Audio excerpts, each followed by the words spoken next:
Le Talk de l'écho, épisode 6 sur Fintech TV avec Broadcast Associé.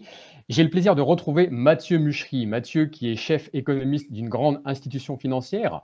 Aujourd'hui, nous allons parler d'un personnage clé, d'une icône, Warren Buffett. Un personnage qui a, je dirais, transmis de son empreinte sa vision des marchés depuis plus de 50 ans.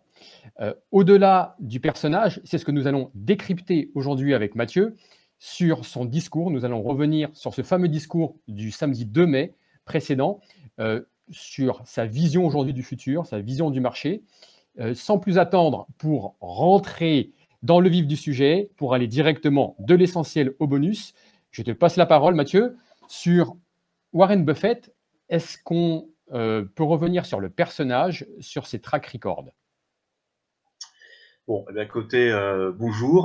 On va d'abord revenir effectivement sur la qualité de la gestion de Warren Buffett, parce que après j'ai des choses un petit peu plus critiques à dire sur la période récente, mais évidemment c'est une critique qui est assez largement illégitime, ou en tous les cas audacieuse, parce que personne n'a le track record de Warren Buffett sur les marchés financiers. C'est d'ailleurs pour ça qu'on en parle. Évidemment, c'est une gestion qui a été pendant plus d'un demi-siècle une gestion de qualité, et donc, de ma part, c'est un petit peu comme si une pile Mazda se critiquait une centrale électrique. D'accord ? Donc, on est bien d'accord, gestion de qualité pendant plus d'un demi-siècle, c'est très rare, pendant plusieurs cycles économiques entiers, un gérant d'actifs qui est parti de peu de choses, qui a commencé à trader à peut-être 11 ou 14 ans, qui a racheté une vieille filature dans le Nebraska, qui a monté à partir de là une holding, qui a racheté des choses à droite à gauche, et qui aujourd'hui pèse effectivement plus de 500 milliards de capitalisation boursière. C'est pas rien, c'est une demi-GAFA, avec en moyenne annuelle, alors ça vaut ce que ça vaut parce que c'est sur très longue période, mais en moyenne annuelle, 20%, 20 ou 21%, je crois, de gains sur le S&P 500, donc la bourse américaine, en ne tradant quasiment que sur des valeurs américaines, plutôt des big caps, plutôt des valeurs sûres, plutôt du Coca-Cola, du JP Morgan et du Apple, en investissant quasiment rien dans l'immobilier, très peu de choses dans le private equity, etc., etc. Pratiquement que des actions, du buy and hold, long only, avec très peu d'effets de levier, avec très peu de jeux sur les dérivés, etc. Et il a fait, en moyenne, sur longue période, 2 fois plus que la performance du S&P 500, avec pas beaucoup plus de volatilité. Donc en gros, l'idée, c'est un gérant absolument exceptionnel. Donc il y a lui et son associé Charlie Munger, qui ont été voilà, les papis du rock et voilà, les parrains quelque part du capitalisme américain pendant des décennies, avec des faits d'armes absolument exceptionnels, comme par exemple de ne pas être rentré dans la mode des dot-com à la fin des années 90, en évitant plusieurs autres choses trappes. C'est vrai que la plupart des institutions financières aux États-Unis ont été aidées par la Fed ou par le contribuable, en fait, tous les 15 ans. Citi, par exemple, à 4 reprises, a été au bord de la faillite, Citibank. Et d'autres ont eu plusieurs fois besoin du contribuable ou de la Fed. Jamais Warren Buffett, qui au contraire a parfois donné l'impression de pouvoir se substituer presque à la Fed. Notamment en 2008, c'est lui qui a fait un chèque, évidemment ce n'était pas un chèque gratuit, hein, à Goldman Sachs en leur prêtant de l'argent au pire moment.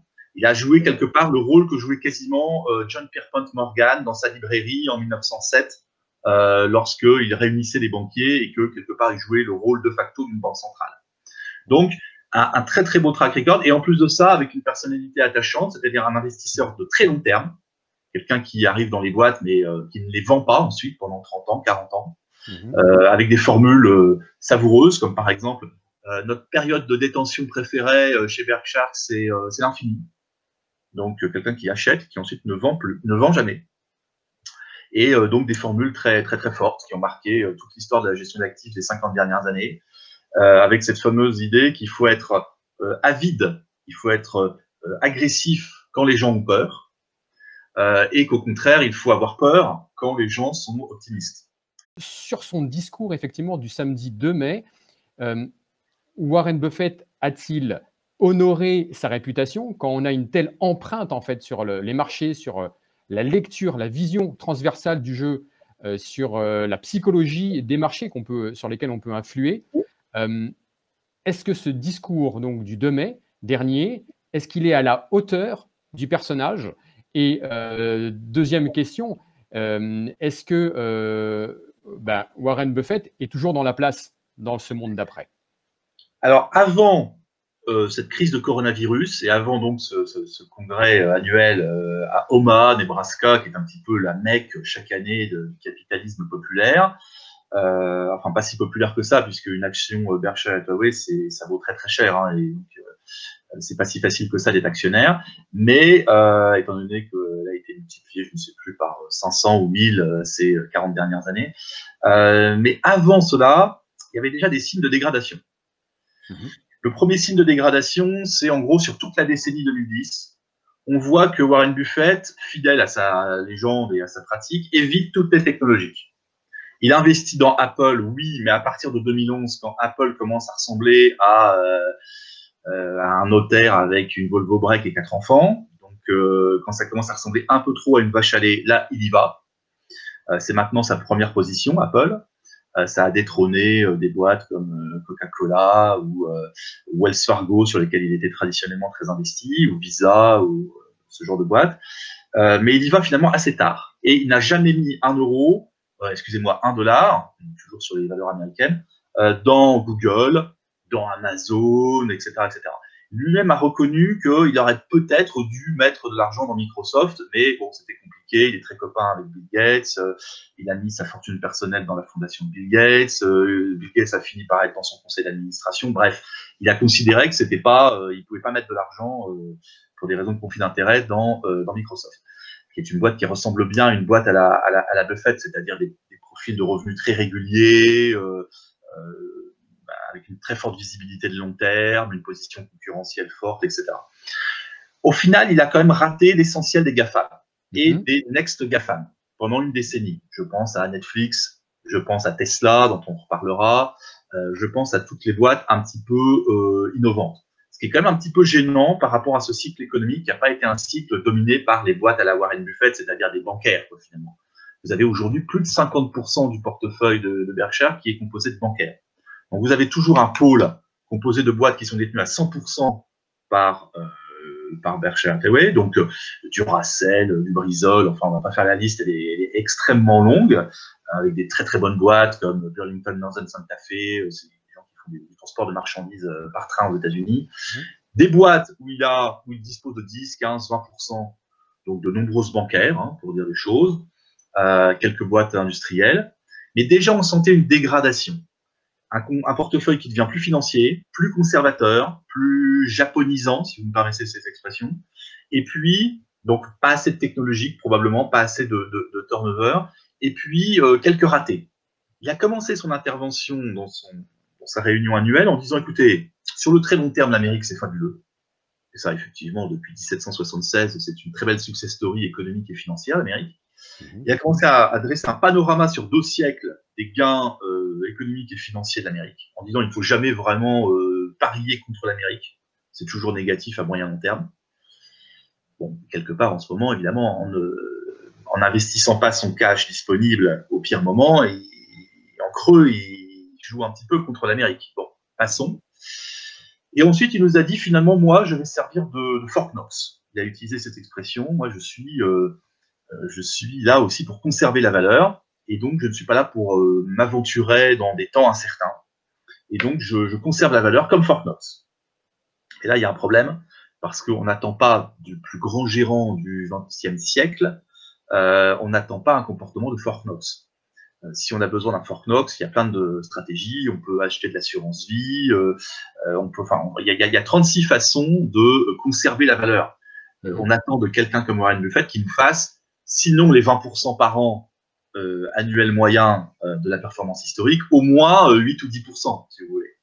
Surtout avec le rebond qu'on a eu depuis 1 mois et demi. Même moi, petit investisseur particulier qui n'est pas le tiers du quart des compétences de Warren Buffett et de ses équipes, j'ai réussi à trouver le moyen de gagner de l'argent sur des rebonds impressionnants de boîtes qui étaient manifestement sous-cotées, les croisiéristes, etc. Donc c'est quand même très gênant de voir Warren Buffett finalement trahir quelque part sa propre philosophie d'investissement, c'est-à-dire qu'il semble avoir eu peur, peut-être encore plus peur que la moyenne, alors qu'il a toujours dit c'est le moment où il faut être agressif. C'est quand les gens ont peur. Donc ça, déjà, grosse déception. Déception de voir autant de cash accumulé. Ça donne une impression de japonisation, quelque part. Et puis finalement, c'est quelqu'un dont on peut se dire qu'il n'a peut-être pas assuré non plus sa succession, puisqu'on parle, je crois, sur FinTech TV aujourd'hui de succession d'entreprise. Warren Buffett a 91 ans, si je ne m'abuse. Son principal associé en affaires, Charlie Munger, a 94 ans. Il y a comme un petit problème de renouvellement dans les idées, dans les pratiques, et à la tête de Berkshire, qui finalement maintenant est un gros conglomérat, plutôt financier, sans ligne très très claire, avec beaucoup de cash, c'est vrai, mais peut-être pas avec beaucoup d'idées. Alors justement, tu parles de vent nouveau, de souffle nouveau. Autant de cash accumulé et également ce que tu as souligné, c'est la non-prise de conscience en fait de l'importance de la tech dans une vision de long terme. Est-ce que ça traduit selon toi que selon sa vision, sa lecture stratégique des marchés, c'est que la tech c'est quelque chose de très, voire trop volatile, et à l'inverse, est-ce que les entrepreneurs de la tech, selon Warren Buffett, sont considérés comme des entrepreneurs qui ne peuvent pas avoir de vision de long terme? On voit assez récemment avec l'actualité de SpaceX qu'on peut avoir des entrepreneurs, à contrario, qui sont dans la tech et qui sont capables de mener des projets de long terme. Eh bien, c'est un point sur lequel je voulais qu'on arrive. Patrice, merci. C'est l'idée de Warren Buffett, l'anti-Elon Musk. Ils ont un point commun, c'est qu'ils ont une capacité à se projeter vraiment loin. Warren Buffett a toujours montré sa capacité à penser sur 20 ans, 30 ans. Et Elon Musk a forcément aussi en tête un taux d'actualisation implicite extrêmement bas, parce que quand il a mis son argent de PayPal dans deux boîtes qui n'avaient aucune chance d'obtenir le moindre profit dans les 10 premières années, forcément, il avait une vision long terme. Certains diront une vision extrêmement risquée, mais en tous les cas, une vision extrêmement long terme. Donc ça, c'est le point commun qu'ils ont. Pour le reste, deux approches radicalement différentes. Deux approches focalisées, certes, deux approches de long terme, certes, deux approches courageuses, certes, mais radicalement différentes. Warren Buffett veut des flux de revenus réguliers. Et donc, il va se focaliser sur la qualité de la gestion, mais sur sa prévisibilité. C'est au fond un bourgeois classique du 19e siècle, qui est capable d'aliéner quelque part sa liberté d'action à court terme, de ne pas se comporter en trader, mais qui veut ensuite des flux réguliers de revenus. L'inverse d'Elon Musk, qui est prêt très probablement à assumer des drawdowns marqués et tout un tas d'aventures qui parfois l'ont conduit à la limite de la faillite, aussi bien en 2008 qu'en 2018, pour Tesla notamment, et pour SpaceX aussi. Surtout, Warren Buffett a dans l'idée que c'est un jeu. D'ailleurs, ça revient régulièrement dans ses rapports annuels depuis 40 ans, il suffit de les lire. Il le dit, je suis passionné par mon travail. Je le fais, je ne m'intéresse pas vraiment à l'argent en fait, je le fais parce que ça me passionne. Voilà. Gérer de l'argent, investir dans des entreprises, faire de la performance, c'est un style de vie. C'est une vie entière consacrée à l'accumulation de richesses, mais quelque part comme un jeu. C'est pour ça qu'il le fait encore au-delà de 90 ans. Il y a aussi cette dimension jeu chez Elon Musk. Mais chez Elon Musk, l'idée, c'est d'avoir, enfin c'est beaucoup plus prophétique, c'est l'idée de construire un futur. Alors ça peut être grandiloquent, mais c'est de plus en plus pris au sérieux. C'est construire des véhicules électriques pour construire la transition énergétique. Et si on échoue, construire un avenir spatial de façon à pouvoir envisager une base permanente sur Mars. C'est peut-être grandiloquent, on verra si ça réussit, mais en tous les cas, il y a cette dimension de construction. Chez Warren Buffett, j'ai peur qu'il n'y ait aucune construction. Il y a accumulation de capital, très belle accumulation sur le long terme, mais pourquoi? Pourquoi faire? L'argent personnel de Warren Buffett va à la fondation des époux Gates, donc ça va aider certainement tout un tas de choses, notamment la santé en Afrique. Donc très bien, bravo, mais il n'y a pas de projet à proprement parler. C'est pas en détenant 10% de telle banque et de 15% de telle industrie qu'on élabore véritablement un nouveau secteur, qu'on transforme les choses. Warren Buffett n'a jamais eu la prétention ni de faire de l'innovation technologique. Lui, il a plutôt toujours misé sur une innovation comptable ou managériale. Et au final, son empire, parce qu'il s'agit bien d'un empire, il est aujourd'hui éclaté, sans successeur, avec une énorme tirelire. Ça donne l'impression d'une sorte d'empire japonais, très sûr de ses bases, il n'a pas de dette, mais tout ça pour ça, finalement, j'ai envie de dire. Warren Buffett va mourir non seulement l'homme le plus riche du cimetière, mais probablement il va mourir l'homme le plus riche du monde, ou quasiment, le troisième homme le plus riche du monde. Mais c'est tout. C'est vrai que c'est un personnage fascinant dans l'abnégation qu'il a en fait à travailler, à performer et effectivement être un petit peu contre les cycles, contre le mainstream de sa profession. Les pistes effectivement que tu évoques, c'est que ça pose un certain nombre de questions aujourd'hui sur quelle est la vision que la première puissance économique mondiale, les États-Unis, ont de leur propre, je dirais, écosystème de réussite entrepreneuriale. Ça m'inspire probablement un élément que je vous partage. La réussite financière aujourd'hui est-elle une réussite ou la réussite uniquement financière est-elle une réussite? C'est ce que ça m'inspire par cette analyse, Mathieu. Donc, je te remercie à nouveau de nous avoir partagé ta vision, ta lecture du jeu. Je vous invite tous, entrepreneurs, investisseurs, business angels, VC et gérants, à vous connecter à Fintech TV pour décoder les nouvelles pépites. Notre lecture du jeu se veut être une doctrine, la doctrine œcuménique de l'économie, avec cette lecture transversale portée par des entrepreneurs, des métiers du chiffre, mais des entrepreneurs tout simplement. Je vous dis à très très vite avec Broadcast associé sur Fintech TV. Et entre-temps, cheers!